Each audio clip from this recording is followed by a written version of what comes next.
এই মেয়েটি পিঁপড়ার থেকেও ছোট ছিল। সে তার এক বন্ধুকে জেল থেকে ছুটাতে যাচ্ছিল।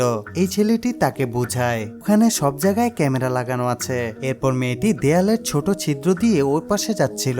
এখানে এক মেয়ে টেবিল নিয়ে যাচ্ছিল, যে সব কয়েদিকে খাবার দিচ্ছে এবং সেই ছেলেকেও খাবার দেয় যাকে এই ছোট্ট মেয়েটি ছাড়াতে এসেছে। আর এই ছোট্ট মেয়েটি খাবারের প্লেটে লুকিয়ে ভিতরে প্রবেশ করে, আর তখনই ছেলেটি তাকে দেখে ফেলে। কিন্তু তখনই এই ছেলেটি মেয়েটিকে একটি গ্লাসে বন্দি করে এবং মেয়েটিকে বলে তুমি এখানে কিভাবে এলে। এরপর সে মেয়েটিকে ছেড়ে দেয়। ছেলেটি বিশ্বাসই করতে পারছিল না যে মেয়েটি এখানে এসেছে, কারণ এই জেলের ভেতরে আসা এতটা সহজ নয়। তখনই মেয়েটি বলে আমি তোমাকে এখান থেকে মুক্ত করতে এসেছি।